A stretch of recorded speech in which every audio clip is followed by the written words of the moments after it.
reveal time for the 280ZX. The seller told me that these are Rota RBRs, but I think these may actually be the RKs.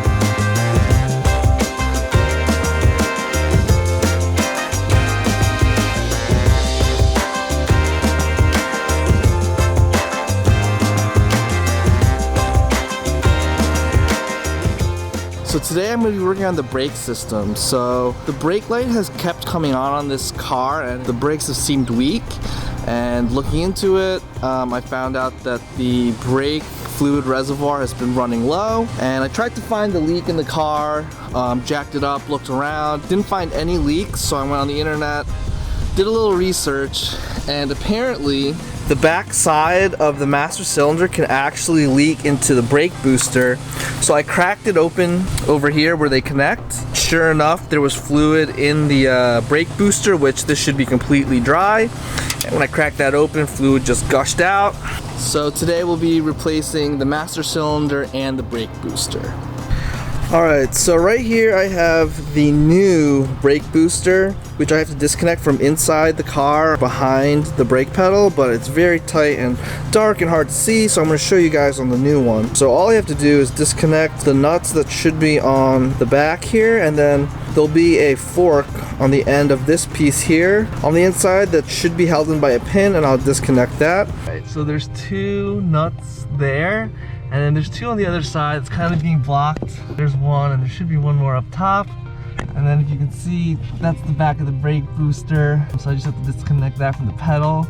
A few minutes later. Alright, so what a bitch that was.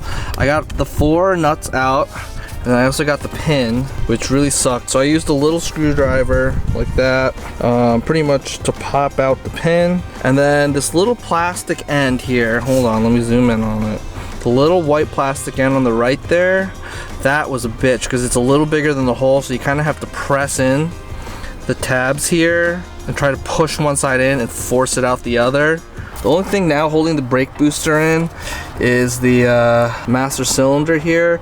So all I have to do is disconnect the 2 lines at the bottom of the master cylinder. That should release the whole thing and I should be able to pull this all out.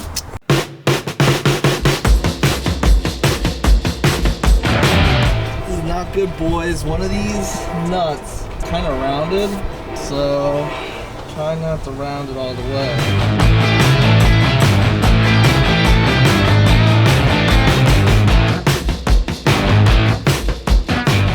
It seems to still be a little stuck, so I'm just going to smack this with a hammer.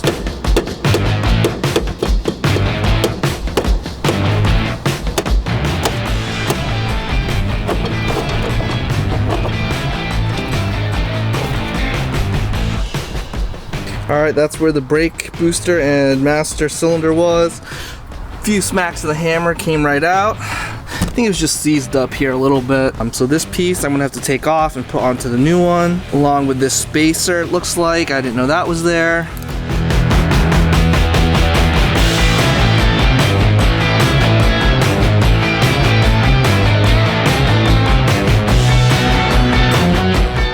Alright, so I've transferred what I needed from the old booster to the new one. The next issue is I have this stripped, the nut here is stripped, so I'll have to, I guess I have to cut the flare off to remove the nut, put a new nut, and then re-flare the brake line.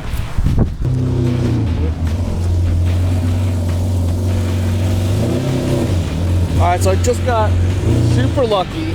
TJ had a cutter and a double flare kit for me to borrow.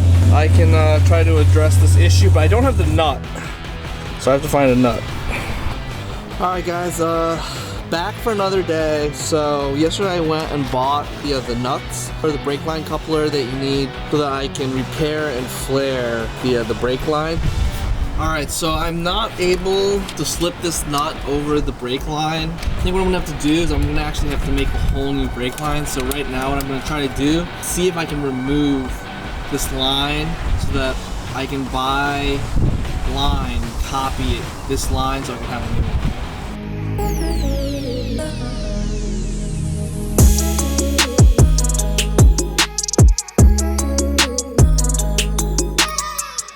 Okay, the last thing I need to do now is disconnect the line way down there. So I think it's better if I go under the car to disconnect that, and then I'll have to get the line out.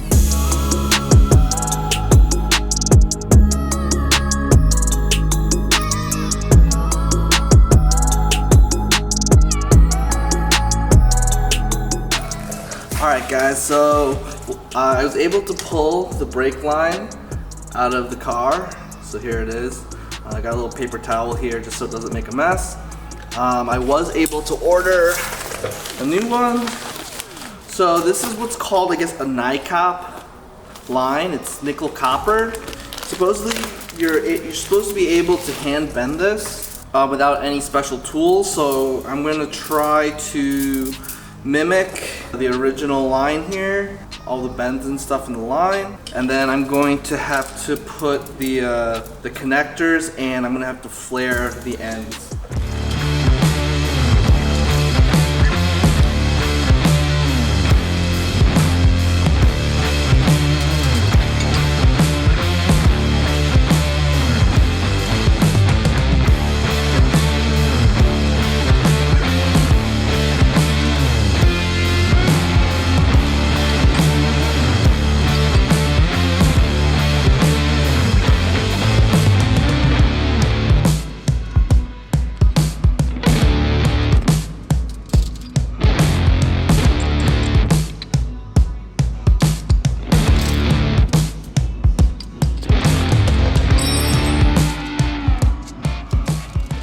Alright guys, I got my first flare on, so I was able to put the double flare, and then the line here bends pretty easily. Pretty easy to slide the nut on and off and unravel the spool here. So I'm going to now move on to bending this to the shape of the original line.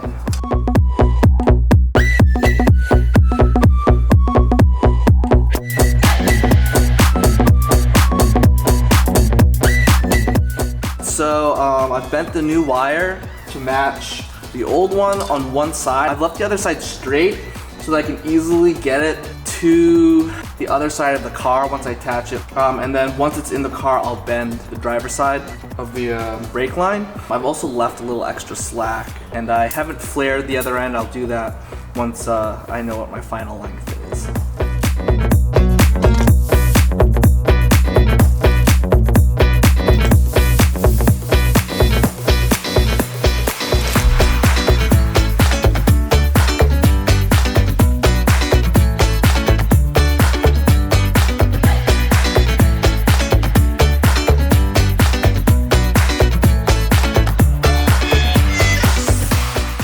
Okay, so the brake line is routed all the way to the other side. So I think what I'm going to do now is put the brake booster in so I can kind of build the line to match up to the master cylinder.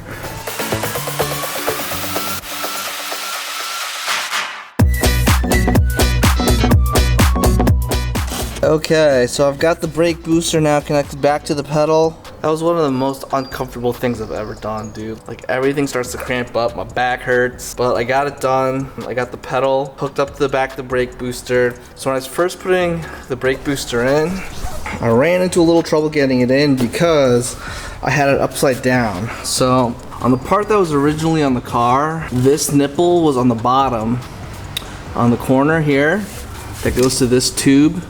And I went to go look at the original part, and I realized the back portion that connects to the pedal, that was what was stopping the brake booster from going in. So I flipped it upside down, so now this breather here is in the wrong location. So I'm gonna have to do something about this tube to get this breather to now hook up to here. Alright, so I have my new master cylinder here. So what I'm gonna do is I'm gonna kind of place it in the engine where it's supposed to be. I'm not gonna hook it up yet because I want to bench bleed this. So I'm just gonna line everything up to this and then finish the line. And then I'll bench bleed this later and I'll fully install it. But for right now, I'm just gonna kind of mock everything up.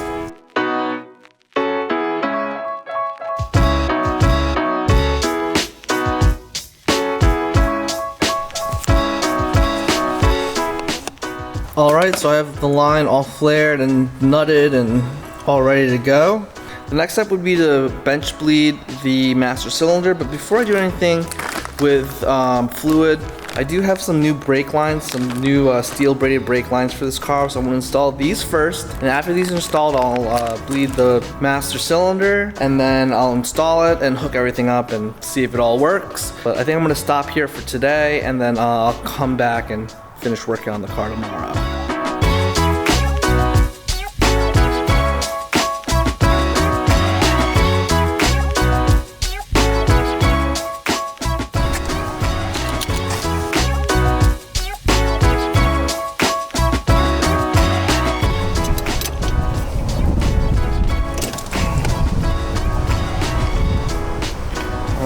Now we gotta get the other side out. So I had to cut the line, and I got this side out, which was very stubborn. There it is. But this side, the nut it's starting to strip, and it's just very tight. Luckily, this line here, this brake line, is not very long. I think I may just cut it out and then remake the line. I just hope I don't run into this problem on the other corners. This definitely isn't the best. I was actually able to get it off with a pair of vice grips. The proper thing to do would be to replace this line, but I'm not gonna do that. I hope you guys don't judge me too much here, but I'm gonna take the easy way out for now and just use the strip bolt. The main reason is I couldn't get the top one out, and it's in just such a tight spot. I'm gonna need some kind of saw to cut it. In the future, I'm probably gonna address this, but for right now, I'm just going to use the line that's in there and attach it to the new brake line.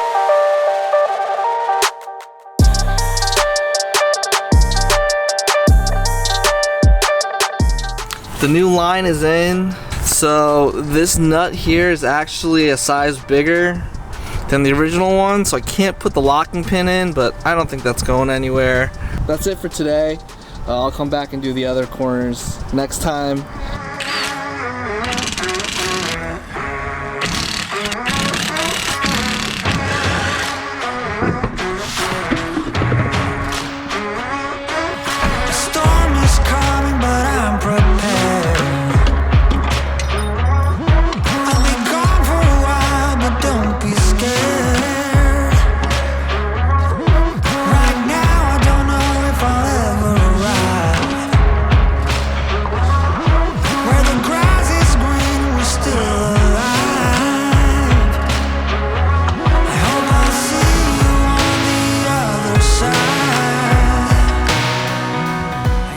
Hopefully the GoPro angle was okay here, guys, but I got this side connected, so I'm gonna connect the other end. But on the other side, so this nut is bigger than what was originally in there. I think this is a 19, and what was originally in here was a 17. You can't push this end all the way through that hole, so I'm gonna get my little fake Dremel and kind of shave this a little bit.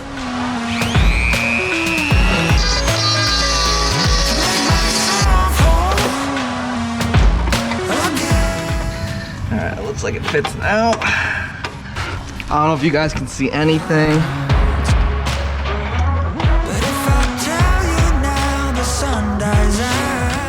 Alright, there it is. It's all in, clips in. I'm not gonna film it, but I'm gonna go do the same thing on the other side with this little rotary tool real quick, and then I'll move on to the back.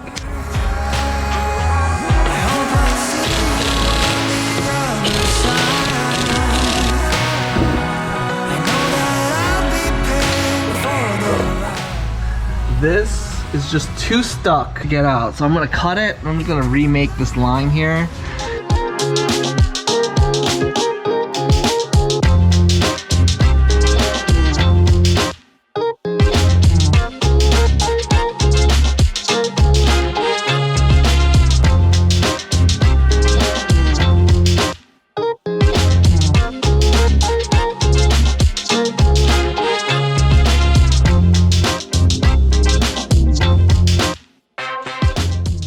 Alright guys, so pretty much I finished installing all the brake components. I didn't film a ton of it because my Subaru actually went down. I've got a misfired cylinder 3, so I've been having to drive the 280Z around. I just wanted to finish those brakes so I could use that car until I get my Subaru back up and running. So basically we installed all the lines, we bench bled the master cylinder, and we got the brakes running. Now I promised I'd show you guys the wheels. So what ended up happening with the wheels was Throttle was kind enough to offer to refinish them for me. So Ricky actually took those wheels, redid the whole thing, so you can see that video on their YouTube channel, which I'll link below. But I'll show you guys right now a little clip of all the work Ricky did. So shout out to Ricky for getting those wheels done for me. And then Falcon hooked up the tires, so that was really, really amazing of Throttle and Falcon to do that for me. And I got them installed on the 280ZX, and the car is running great now. I've been able to pretty much daily drive it. So thanks for watching, guys. More of the 280ZX build is coming up. If you haven't already, please like this video and subscribe to the channel if you guys want to see more. And I look forward to bringing you guys more content. All right.